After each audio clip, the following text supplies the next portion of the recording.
자, 교과서 101페이지. 지난 시간에 우리 운동량 얘기했죠? 자, 운동하는 물체의 운동 정도를 나타내는 양을 운동량이라고 했고요. 자, 운동량은 물체의 질량이 클수록 그 다음 속도가 커질수록 크다라고 이야기를 했습니다.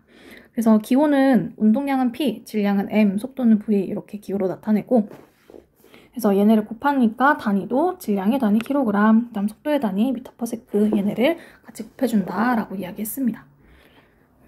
그래서 운동량을 쉽게 생각하려면은 그냥 어떤 운동하는 물체가 어딘가에 충돌했을 때 얼마나 부서질까 이걸 생각하면 된다고 그랬어요. 얼마나 충돌 효과가 클까 이거를 쉽게 운동량이라고 생각하시면은 머릿속에 좀 더 이해하기가 쉬울 겁니다. 자, 그래서 운동량 자체가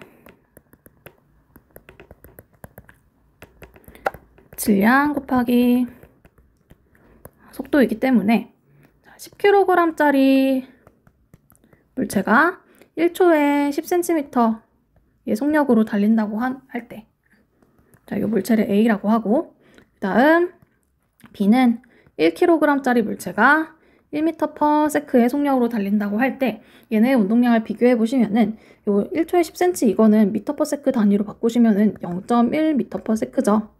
그래서 그 운동량은 질량 곱하기 속도이니까 얘네 두 개를 곱하면 운동량이 나오죠. 그래서 1kg m/s 이렇게 되는 거고, B의 경우에도 얘네 둘이 곱하면은 1kg m/s 이렇게 두 개가 운동량, 운동 규모가 같다라는 것을 알 수 있습니다.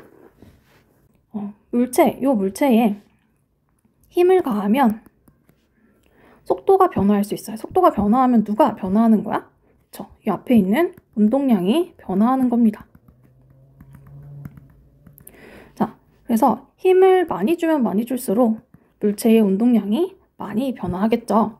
자, 이 운동량의 변화량을 우리가 뭐라고 부르냐면 이제 충격량이라고 부를 겁니다. 자, 근데 힘뿐만 아니고 이 속도를 변화시킬 수 있는 게 하나 또 있어요. 힘이 작아도 이 힘을 가하는 시간을 크게 하면은 운동량이 변화합니다. 속도가 크게 변화합니다. 그래서 여러분 생각해 보세요. 빨대 두 개, 똑같은 빨대 두 개가 있는데 길이만 달라, 길이만 다르고, 이 빨대에다가 한쪽 끝에다가 똑같은 휴지심을 넣고 같은 힘으로 이 빨대를 후 불 거야. 그러면은 이 휴지심이 빨대를 통과하고서 이 빨대 밖을 나가면서 밖으로 떨어지겠죠. 근데 똑같은 힘으로 불더라도 이 빨대 끝에서 탈출하는 휴지심이 긴 빨대일 때가 훨씬 더 멀리 가서 떨어집니다. 자, 멀리 가서 떨어진다라는 것은 수평 방향의 속도가 더 크다라는 얘기죠. 자, 얘네 이 빨대랑 아래 빨대랑 뭐가 다르냐 하면은 빨대를 통과하면서 힘을 받는 시간이 달라지는 거죠. 그래서 아래쪽에 힘을 받는 시간이 더 크기 때문에 더 힘을 더 오랜 시간 받을수록 속도가 커진다. 속도가 더 많이 변화한다라는 것을 알 수 있습니다. 그래서 이 충격량은 충격받은 정도로 나타내고,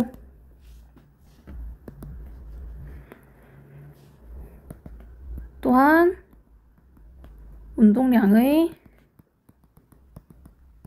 변화량 또는 질량, 같은 질량을 가진 물체의 속도 변화량으로 이해하시면 되겠습니다. 그래서 속도 변화량, 운동량의 변화량이니까 질량을 가진 물체의 나중 속도와 처음 속도의 차이, 이거를 곱해주시는 거고요. 이거를 어떻게 해도 나타낼 수 있다. 힘을 얼마나 크게 받았느냐, 그리고 그 힘을 얼마만큼의 시간으로 받았느냐, 요 곱으로도 나타낼 수 있습니다. 자, 이때 이 힘은 우리가 일상생활에서 뭐라고 표현을 하냐면은 우리가 흔히 사고가 났을 때 충격을 받았다라고 표현을 하죠. 이 충격이 과학적인 언어로는 힘이라고 나타냅니다. 그래서 충격 또는 충격력, 힘이니까 혹은 힘 이렇게 나타내는 것을 다 같은 언어라고 보시면 되고요. 우리가 좀 더 과학적인 언어로 얘기하려면은 이 충격은 일상적인 언어고 힘이나 충격력 이렇게 정확하게 얘기하시는 게 좋겠습니다. 물체의 모양을 변화시키는 거는 힘이라 그랬죠. 그래서 충격량의 정도가 같더라도, 그래서 사고가 났어. 그래서 어떤 자동차가 예를 들어서 70km로 달리고 있었다고 치자. 그럼 얘가 정지할 때 속도 변화량은 이미 정해져 있고 얘의 질량도 정해져 있죠. 그러니까 얘가 받는 70으로 달리다가 정지할 때까지 받는 총 충격량은 이미 정해져 있는 거지만 얘가 받을 충격력, 즉 힘, 얘 모양을 변화를 얼마나 시킬지는 달라질 수 있어요. 자, 최대한 힘을 덜 받으려면은 뭘 바꾸면 되냐면은 힘을 줄이기 위하면 이 옆에 있는 시간을 늘려주면 되죠. 그래서 힘을 받는 충격이 일어나는 총 시간을 늘려주면은 이 물체가 받는 힘을 줄여서 모양을 덜 변화시킬 수 있습니다. 자, 예를 들어서 달걀이 있다고 칩시다. 달걀을 5m 높이에서 가만히 떨어뜨린다고 생각을 해보자. 그러면은 처음에 정지해 있다가 바닥으로 도달해가지고 얘가, 물론 이거 떨어지는데 1초밖에 안 걸려요. 떨어질 때 두 달걀이 속도 변화량은 똑같죠. 속도가 변화하는 건 똑같고 얘가 바닥에 닿았을 때 10m/s의 속도가 되었다고 칩시다. 보통은 이 정도 되면은 딱딱한 바닥이라면은 얘네 둘 다 깨져야 되겠지만 만약에 한쪽 바닥을 굉장히 푹신한 매트리스를 깔아놓으면은 이 바닥에서 10m/s가 다시 0m/s 정지하는 동안에 얘 같은 경우에는 시간이 굉장히 여기서 여기 변하는 시간이 굉장히 짧기 때문에 이 계란이 받는 힘이 굉장히 커지겠죠. 그래서 계란의 모양을 변화시켜서 깨지겠지만 이 푹신한 물질 같은 경우에는 10m/s에서 0m/s로 변화되는 데 걸리는 시간을 엄청나게 늘려줘서 이 계란이 속도가 변화하는 동안 받는 힘, 즉 충격을 굉장히 줄여줄 수 있습니다. 그러면은 얘가 모양이 안 변할 수도 있죠. 그러니까 즉 안 깨질 수도 있습니다. 자, 이거를 그래프로 표현하면은 어떻게 되냐면은 102페이지에 있는 이런 그림과 그래프와 같이 나올 수가 있습니다. 자, 이 그래프 같은 경우에 보시면은 충격량이라는 게 힘 곱하기 시간의 변화량 또는 질량 곱하기 속도의 변화량 이렇게 나타낼 수 있는데 이게 곧 얘네 두 값의 곱이라는 건데 이거를 그래프상에서 뭘로 찾으시면 되냐면은 그래프 아래의 넓이로 나타내시면 돼요. 그래서 이 그래프 아래 너비가 곧 충격량인 거예요. 그래서 얘네 보시면 근데 그래프가 우리가 아는 이런 깔끔한 직선형 그래프가 아니고 이렇게 곡선형 그래프잖아요. 그래서 우리가 이거를 적분을 할 게 아니라면은 그래프의 대략적인 중심 평균값을 생각하시면은 이 물체가 받는 힘을 생각하실 수 있어요. 그래서 그래프 우리 대충 따져봐도 얘가 가지고 있는 평균적인 힘이 파란 색깔 그래프 같은 경우에는 충돌이 일어나는 시간이 짧기 때문에 평균적인 힘이 굉장히 크고 다음 초록 색깔 그래프 같은 경우에는 충돌이 일어나는 시간이 길기 때문에 힘이 작은 것을 볼 수가 있죠.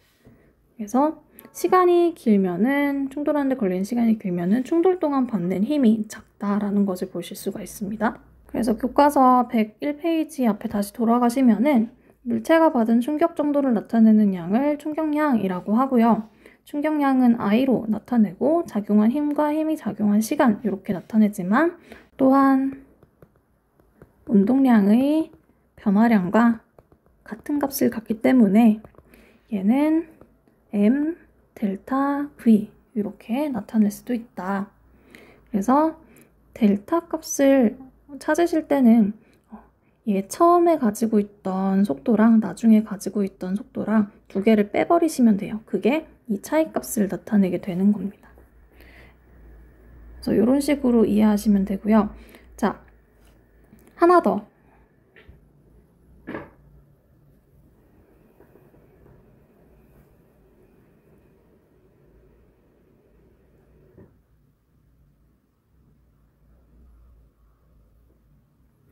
자, 물체가 두 개가 충돌할 때 보면은 트럭이랑 승용차가 충돌하는 동안 트럭이 승용차에게 가한 힘과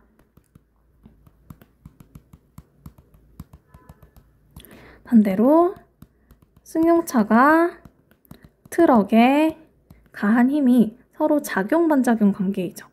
그래서 둘이 서로 주고받는 힘이 같아요. 힘의 크기가 같고 그리고 충돌을 혼자 하는 게 아니기 때문에 얘가 충돌되고 있는 시간이나 얘가 충돌되고 있는 시간이 같지. 그렇기 때문에 어떤 두 물체가 충돌하면은 두 물체가 주고받는 힘, 충격 또는 충격력도 같지만 그거랑 시간이랑 같은 충격량도 같다라고 보실 수 있습니다.